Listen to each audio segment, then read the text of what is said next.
Well, there's only one place to start, and that's war. So let's have a little listen to Boris Johnson speaking in Parliament a little while ago. Thank you, Mr. Speaker. The House will know that supplies of British, American and other Western equipment have been absolutely vital in helping our Ukrainian friends to protect themselves against continuing and merciless Russian attacks. And I thank him and the government for all that they have done and continue to do. Does he agree with me that we and our allies must help our Ukrainian friends not just to take out the drones and the missiles, and that means supplying them with anti-aircraft systems and fixed-wing aircraft to help shoot them down, but also to take out the launch sites of those missiles and drones by supplying the Ukrainians with the use of longer-range missile systems such as ATACMS, because that is the way truly to protect our Ukrainian friends and to bring the war to an end as soon as possible. Mr. Speaker, without my right honourable friend's support, to me and Ukraine, none of this would have been possible, and I want to place on record my great appreciation for his support through that process. He's absolutely right, Mr. Speaker, that the Russians are taking advantage of the short-range capability of the Ukrainian armed forces by using these Iranian kamikaze drones, and as we see, against all the rules of law, including the Geneva Conventions, the mass targeting of civilian critical infrastructure is not only a war crime, but is a war crime that we must see does not go unpunished. Well, there we are. I don't know what our viewers thought of that clip, but when I saw it, I was utterly disgusted, both with the state of Boris Johnson, but also, of course, the nonsense coming out of his mouth. He clearly didn't really understand what he was talking about, but what he was doing is pushing for more long-range weapons in order to ramp up the war against Ukraine. And what Ben Wallace then went on to say was perfectly correct. We did it. So the agenda is to get this war ramped up. Of course, Boris Johnson, one of the people instrumental in crushing the Minsk agreements to get the conflict started, and now they want to pour the weapons in. So this is a big departure, Brian, from what the U.S. has been saying for the longest time, which was we're not going to be supplying long-range missiles to Kiev, because obviously that's going to escalate the situation beyond anyone's control at that point. It becomes a NATO versus Russia multinational conflagration, which is effectively World War III. Is that what Ben Wallace and Boris Johnson are advocating for? That's where I think they want to go. They're certainly doing all the right steps, but take us into the conflict. Yes, so we have this nice animated slide here, which is already animated. The Ukraine conflict. So what the Russians are saying is that the U.S., there'll be consequences if the U.S. supplies Patriot missile batteries, for instance, to defend Kiev. Okay, so that's the rhetoric, and of course the consequences arrived. We'll talk about that in just a minute. They arrived this morning at the early hours of the morning, right across in multiple cities across Ukraine. So every time there's a provocation or announcement, Russia will always respond in kind. Yeah. They're pretty predictable, Brian. They're pretty predictable in how they respond. So it should come as no surprise to anybody in the West that's advocating for a longer war. Indeed. And of course, the other thing we've got to remember is this effectively is the claim of another super weapon, but there's only one or possibly two units going into Ukraine. So on one hand, this is nonsense, but on the other hand, Russia clearly sees it as a threat. Let's just have a little listen to what Maria Zakharova had to say about the Patriots.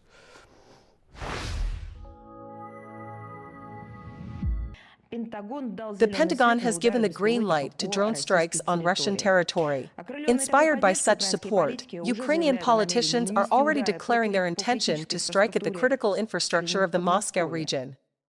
On December 13th this year, the United States announced its intention to provide Ukraine with a Patriot missile defense battery. We would like to remind you that all weapons supplied by the West to Ukraine are legitimate military targets for the Russian armed forces and will either be destroyed or captured. So, Brian, the important thing to recognize here is that the Patriot missile system is going to be deployed. It's going to be operated by U.S. personnel. The Iron Dome, for instance, in Israel is staffed, is run, is managed out of Stuttgart, Germany, out of U.S. CENTCOM. A lot of people aren't aware of that. So that's Israel's fabled Iron Dome, which is basically a complicated array of Patriot missile batteries. So basically it's the same thing that's going to happen with this system in Kiev. So for anyone to say there's not going to be U.S. personnel on the ground, it's going to be technical personnel, and it's going to be run by the Pentagon, full stop, as the Iron Dome is in Israel. So that is going to be a major escalation on the part of the United States and NATO. So they're basically going to read that. Moscow's going to respond in kind. More likely, they could vaporize those batteries in a matter of minutes. Minutes, in fact, with a hypersonic missile, for instance. So what's that going to mean? Where's that going to take Europe? Where's that going to take NATO? Deeper into the conflict. So is this the Western agenda to ramp it up? Where do we go here? A ceasefire?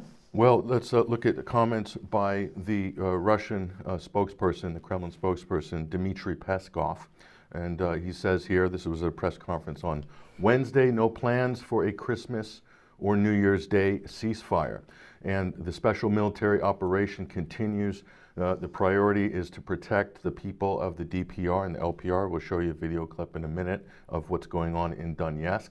And this is interesting comment here. The accession of Odessa and Chernigov to Russia depends on the choice of the citizens there, foreshadowing for a potential situation, a referendum, for instance, or a lot of people have been talking about an uprising in Odessa, Brian. So that's interesting. And here, in the case of the deliveries of the Patriot missile systems to Kiev, they will become a legitimate target of the Russian Federation forces, as we said. So everyone's clear about where things are right now, but this is what happened this morning. Widespread missile attacks across multiple cities here. So this is not good news, but this is basically the same old script is just being rerun over and over again. But it's also proving that, of course, the Russians are not running out of ammunition and missiles. And in this particular attack, we've also now seeing a fall off in supplies from Ukraine's nuclear power stations, and that's a first. So another massive attack. So complete nonsense from the BBC that the Russians are running out of missile systems and ammunition. So the big worry is that Russia's going to be mounting a major winter offensive, and of course this is probably going to happen if you think about how aggressive Russia was last February with the hard ground and so forth during the winter. I wouldn't be surprised if that is indeed the case. But what's interesting is how the media is pivoting. This is Reuters here, and if you scroll down, interesting bit of information warfare going on. If you scroll down, you'll see a video come up from Reuters, and instead of showing civilians dead in Kiev or on the western Ukrainian side, they don't. They're showing the siege of Donetsk by Ukrainian forces and civilians being hit there. I had a lengthy interview with an international lawyer who is based in Donbass for the last couple of weeks. He confirmed that the city is under siege and civilian targets are being hit indiscriminately. Of course, Vanessa and others have echoed those same reports. So let's look at this report from Reuters. This is what ran on Reuters. And I quite frankly was surprised that they actually ran this. And to me, this shows a sea change because Reuters would not run this report showing victims on the Donbass side unless it was approved at the highest editorial level. But let's look at this report. Ukrainian forces staged their heaviest shelling attack in years in the country's Russian-controlled east on Thursday. That's according to Moscow-installed officials there. The attacks came as both sides ruled out a Christmas truce in a war that's been raging for almost 10 months. The Russian-backed mayor of Donetsk city said 40 Ukrainian rockets were fired from Grad multiple rocket launchers in the early hours. An apartment block was damaged and a hospital where Marina works. There was a woman lying here. Just imagine all that debris flying her way. You can see some blood here. She was taken into surgery. They sewed up and bandaged the wound on her leg. Local resident Ludmila Butsenko sustained a head injury. I heard a loud rumble, and I saw something like a big fireball falling right in front of the balcony. It all started coming in onto my bed. Glass, bits of bricks, all of it. Meanwhile, Russian forces kept up shelling and airstrikes along the entire eastern front line. Fighting continues to rage largely in Ukraine's east and south, with little movement on either side. Ukrainian Army Brigadier General Alexei Gromov said Russia was digging in for a long war and still wanted to conquer the whole country. The Kremlin realizes that in the short-term perspective, it is impossible to achieve victory in the war, thus seeking to turn the conflict into a prolonged armed confrontation aimed at exhaustion of Ukraine and our partners. Moscow and Kiev are not currently holding talks to end Europe's biggest conflict since World War II. On Wednesday, Kremlin spokesman Dmitry Peskov said a Christmas ceasefire was not on the agenda, the same day that Kiev suffered its first major drone attack in weeks. 2 administrative buildings were hit, but air defences largely repelled the attack. Russia denies deliberately attacking civilians, while Ukraine says Russian strikes constitute a war crime. Well, interesting report. So you go from the attack on civilians to the Ukrainian military report, which is just repeated verbatim as if it's true. And there seems to be now cognitive dissonance in the Western media as to how you report this. Perhaps we could just bring Alex in here very quickly. Apologies for the voice this morning. Alex, it's getting very interesting how the Western media is having trouble reporting because events on the ground are not going in line with their predetermined narrative. I did notice, Brian, in that Reuters voiceover that even more than usual, the voiceover script insisted that every official and every structure in the Donbass that was referred to was Russian installed, Russian backed.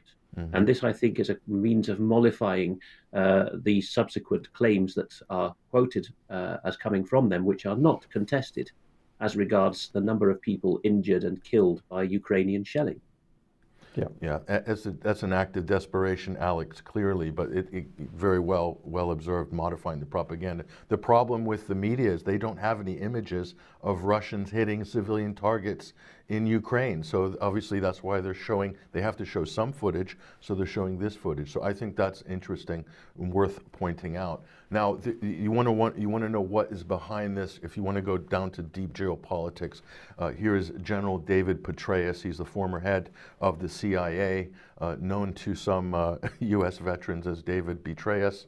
But nonetheless, here he's kind of let the cat out of the bag here when pressed on this interview with Fox Digital, and he says caught on the hoof. And that's why the support for the Ukraine is so important, especially coming after the withdrawal from Afghanistan, a mess that he helped also to create, to show that the U.S. can and will lead the world, and it has the will to do just that. So again, that has to far and away be the top priority. So there's the main thesis there. The U.S. has to keep pressing, and so that's also deep geopolitics and power politics. So they're worried that the truth about what happened in Afghanistan, America ultimately pulling out with nothing settled, nothing changed. Now refocus on Ukraine, but trust us on Ukraine, everything will be okay. Or have I got that wrong? No, and we're just going to try to set the pace geopolitically, and we don't want Russia to have the upper hand and set the pace geopolitically with Eurasia. So now, in terms of the EU, there's some squabbling going on, and this is interesting here. EU members failed to reach an agreement on new Russian sanctions. So where's the schism here? Here's the schism. This is interesting. Who's holding this up? Well, it's Poland and the Baltic states. They basically want to embargo, blockade on Russian fertilizer. So this is essential for the agricultural industry, food supplies. The rest of the EU wants sort of more reasonable regulations. They're saying that if a company is owned by a, quote, oligarch, then it shouldn't have any pass-go in any European port. So this is interesting. And this ties directly into, and by the way, this is Poland, the Baltic states, very much under the thumb of NATO, under the thumb politically of Washington, more so than France, Germany, and maybe some of the other major European countries here. But that ties directly into this. It's the Dutch farming protests that have been going on for quite a while, but have really ramped up in the last couple of weeks. But what are they trying to do? To meet green targets, they're banning, trying to bring nitrogen levels down. So banning fertilizer and things like that will go directly into this agenda. This is purely the Great Reset agenda, the de-industrialization of Northern Europe, but also killing what are a long established and rich tradition of farming in a country like the Netherlands, which per square mile, per kilometer is the most productive agricultural producer in the world. There's nobody even close. So you have to read these two things together. There's not a consensus in the EU, and we're going to see possibly further fissures along these lines very soon.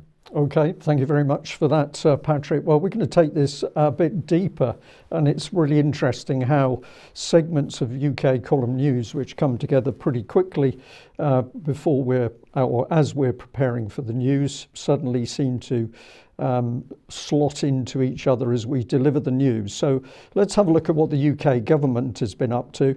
And what we're really starting to do here is set the scene for the fact that the meddling in Ukraine has been very deep and very widespread. So here's the UK government, UK Programme Assistance to Ukraine 2019 to 2020, and it's saying that Ukraine remains a significant priority with strategic importance for the long-term security. And if we just add a bit of this, it gets interesting, because when it talks about the projects that are being paid for by the UK government and partners, I just chose this particular one, but all of a sudden we get the National Democratic Institute crops up. Well, who are they? Well, here's the website, The Future of Observer Rights. And what you discover is that this is a US state-backed institution. So everything about it is the US state, the US government, and you're even down to the levels of ambassador circles, where you have high-level or former high-level American politicians and civil servants, as we call them, Patrick, who are operating to unleash these agendas on the ground. So if we follow on through this, of course, let's remind our audience that the BBC's pernicious little charity, BBC Media Action, has been working to manipulate the media in Ukraine for a long time. So this article is going back in time. But if we have a look at what is happening here, Tony Howson, one of the BBC Media Action team, has written an article where he's talent spotting for what will ultimately become BBC-controlled Ukrainian media mouthpieces. So if you think that the reports from Ukraine are simply from Ukrainian state media, no, because the BBC has been in there for some time. And if we follow on through here, we've got, sorry, I've advanced one slide too far. We've got